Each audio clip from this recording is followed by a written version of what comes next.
Our story begins with a clumsy young teenager, Morikawa Kokwon. She is a normal young girl with the most vivid of imaginations. You see, in her dreams, Kokwon is not a normal girl like in the real world. In her dreams, she is the princess of the kingdom of Heartland, Ungsieng Heart. The kingdom is ruled by an old king who is obsessed with making cars. He believes that happiness can only be achieved by making cars and has his entire kingdom create cars. All the people of the country are involved in one way or the other in making cars. There are so many cars in the kingdom that if you have a day shift job you have to leave home at 5 a.m. just to avoid traffic. If you don't have a car you are considered a degenerate and are pretty much forced into buying one. There was racism even in her dream world. In such a technologically advanced kingdom, the princess is somewhat of an outcast as she can perform magic. She possesses a magical tablet with the help of which she can bring objects to life and give them a heart of their own. She even manages to bring her stuffed toy, Joy, to life as well as bring another bike into life too. The magic she possesses can create great things, but the ministers of the king fear that if magic takes over their science would no longer be of any use. One minister, in particular, Watanabe, has his eyes set on the king's throne and wants the princess eliminated at any costs and forces the king to put his witch daughter in a glass mansion. Suddenly Kokwon wakes up. In the real world, Kokwon lives with her father and her stuffed doll, Joy, just like her dreams. Her mother has already passed away several years ago in an accident and her father is the only living relative she has. He, however, is so reclusive that he barely talks with his daughter. The most they talk is in their messages.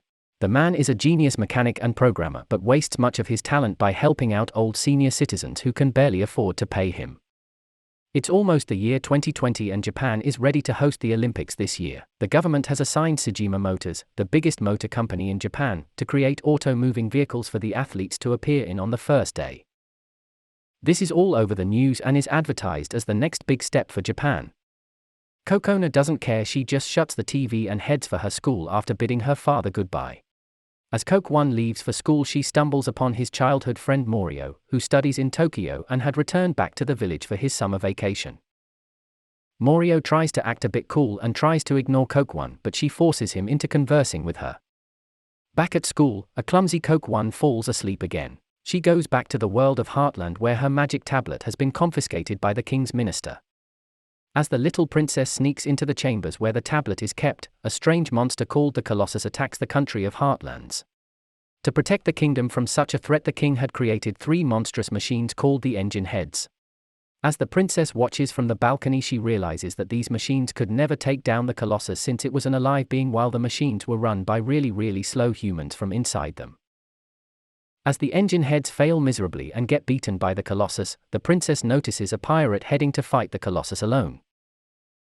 It was her father from the real world but she doesn't know him here. Ungsieng grabs her tablet and the vehicle to which she gave life and immediately rushes to the pirate's aid. Ungsieng manages to reach just in time to save him from the might monster who had overpowered him. Back at home, in the real world, Kuken's father, Momo, helps an old man and fixes his truck. He even adds a cool auto-driving software so that he can travel from one place to another in ease.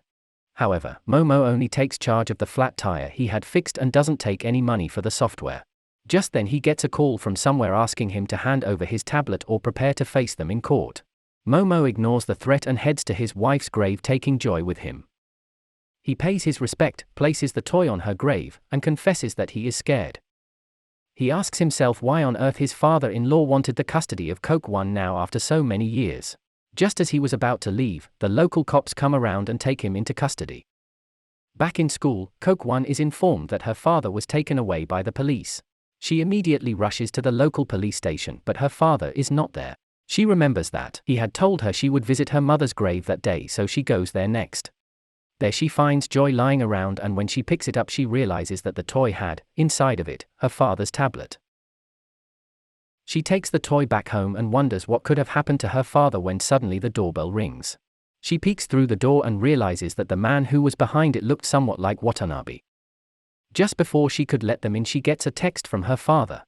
He sends her a photo of Watanabe snooping around behind him and tells her to not trust the evil man. He further tells her to stop him from getting the tablet at all costs. When the door doesn't open for a long time, Watanabe commands his men to break open the door and the goons enter. They snoop around the house for the tablet and Coke One. Watanabe manages to find the tablet inside Joy, but Coke One expertly hides inside her blankets for long enough. Watanabe immediately heads to the airport, leaving a man outside Kuken's house to see if the girl is around. Just as Watanabe leaves, Morio comes to Kuken's place looking to see if she was okay. Coke One takes him quietly to their garage and the two get on Momo's designed bike. Morio is a bit skeptical to drive as he doesn't have a license to drive a bike yet, but Coke One forces him into driving. Morio turns out to be a pretty good driver and they quickly make their way to the airport, and Coke One sneaks in alongside other travelers. She notices Joy hung alongside Watanabe's bag and quietly tries to steal him back. However, Joy is tied to the suitcase and so she is forced to steal the suitcase as well. As soon as she gets the items, she rushes outside, and despite being followed by two fully grown men, she manages to run away and get on the bike. Morio then drives her to a nearby secluded location. The two check out the items they had retrieved and Morio tries to see if there was any contact for Kuken's father there. He finds a chat app for the mechanics all over their village and they decide to leave a message there for her father. Just then, they find Watanabe's card from his suitcase and realize that he was a worker of Sejima Motors. Coincidentally, Kuken's mother's maiden name is also Sejima. She finds this amusing but decides it's best to forget it and goes to sleep. Morio goes to sleep eventually as well. When Morio wakes up, he finds himself in the world of Heartland. He was in Kuken's dream. He immediately finds her in her Angxieng heart form and the two are informed that the pirate friend of Angxieng, Peach, was taken captive by the king's forces. The two then realize that the world in the dream was somehow connected to the real world and get on the bike a nation had given life to and fly away to Peach's rescue. Back where Momo is kept captive, he receives the message sent by Coke One on the chat app, but before he can reply, the two detectives who had taken him into custody snatch the phone away. They demand to know why he had stolen the code from Sejima Motors, but Momo is adamant that it was Sejima Motors that had stolen the code. When Morio and Coke One wake up, they are already in Osaka, several hundred miles away from their home. Morio cannot believe his eyes. It's almost as if the dream had come true. He checks the bike they were just in and realizes that it had auto movement abilities, meaning it could travel on its own. Elon Musk must have watched this movie a couple hundred times. As the two take shelter in a nearby restaurant, Morio gets a call from his father. He informs them that some mysterious men had been snooping around Kuken's house. He was telling him that Coke One was the granddaughter of the chairman of Sejima Motor. The chairman wanted to get the tablet because it was stolen by Momo. Coke One doesn't believe her father was a thief of any kind. Watanabe snatches the phone and warns Coke One to give back the tablet if she wants her father to be safe and sound. Coke One, however, tells him that she would just go ahead and meet the chairman herself and clear the air. Just then they notice some men from Sejima Motors snooping around nearby. Morio programs the bike to head back to their home while they go to the train station, expertly avoiding the men's attention. In the train station, however, they realize that they don't have enough money to get to Tokyo. They do have the option to take money from Watanabe's suitcase, but Coke One doesn't want to stoop so low. With no other choice left, Coke One once again checks the chat app and texts her father that she is on her way to Tokyo to save him. She also relates that she doesn't have any money to take the train when suddenly a woman arrives with some tickets for the train.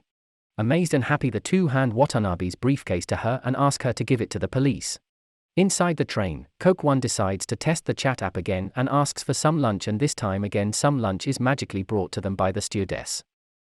After having lunch, Coke One once again goes to sleep, but this time in her dreams she is no longer Princess Angxieng.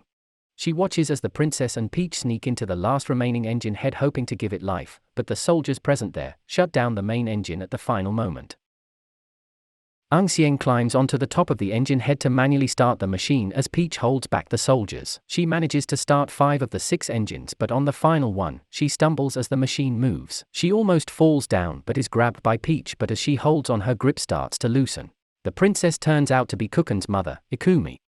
Ikumi, with her dying breath, tells Peach to look after Coke One. Her hand then slips and she falls beyond the engine head to her death. Coke One realizes that the story she saw in her dream was actually of her mother. She was never the princess, her mother was. Her father had told her this story when she was little and she had thought of the princess as herself, but it was never her story. Her eyes water as she comes to this realization, and she is now determined more than ever to meet her grandfather. Just as they reach the Tokyo station, they are once again confronted by the same Sejima Motor employees. Moroi decides to hold them back as Coke One rushes to the company. The 3 men actually turn out to be against Watanabe's schemes. They reveal that the automatic vehicles they had created had failed, and Watanabe wanted Ikumi's code from her tablet to create the perfect automatic vehicle just like Momo had created. Morio heads back to their home and tells Momo as he is released that Kokwon had gone to Tokyo. The two immediately head back.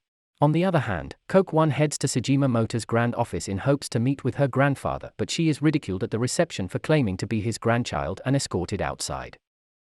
Fortunately for her, Sejima himself comes outside to get some fresh air and the two finally meet.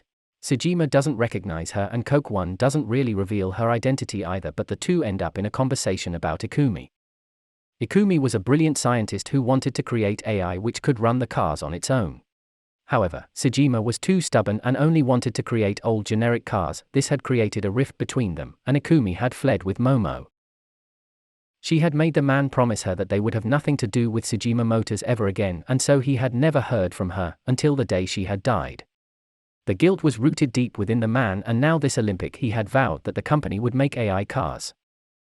This was his Colossus.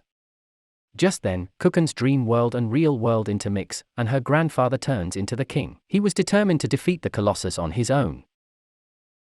The man then walks away before Kokwon could say anything. Just then Watanabe arrives in his royal uniform and takes her captive. He had never planned to use the codes from the tablet. The man had planned for the chairman's cars to fail at the Olympics and then he could take over with the approval of the board. He throws away the tablet down the edge before him, but Kokwon jumps to grab it. She hangs by the edge of the wall, but just then her father, or Peach, in fact, comes to her rescue. The king takes Watanabe into custody after realizing that Kokwon was his granddaughter, as she carried the same stuffed toy that he gave to her daughter. The Colossus attacks once more, but this time, Peach manages to use the last remaining engine head along with the code from the tablet to defeat the Colossus. He takes the remnants of the beast to space so that no one in Heartland is affected. Just as the beast dies, he starts falling from the sky. Kokwon rushes to her father's rescue. In the real world, however, she was the one hanging from a ledge in the Sejima Motors building. When Watanabe had thrown the AI, she had launched herself to protect it and was now hanging from the top of the beam. Her father held her arm trying to get her back up, but she suddenly starts slipping. Just then the automatic bike Momo had created using Ikumi's code arrives and manages to recuse them both by securing a large air balloon under their fall. The AI had become sentient of sorts. Finally, all was well. Kokwon manages to reunite her father with his father-in-law. Several days later, the Olympic events is a success and Sejima Motors managed to make automatic vehicles that are used to carry the athletes on the first day of the Olympics. Back at their home, Sejima, Kokwon, and Momo live happily together.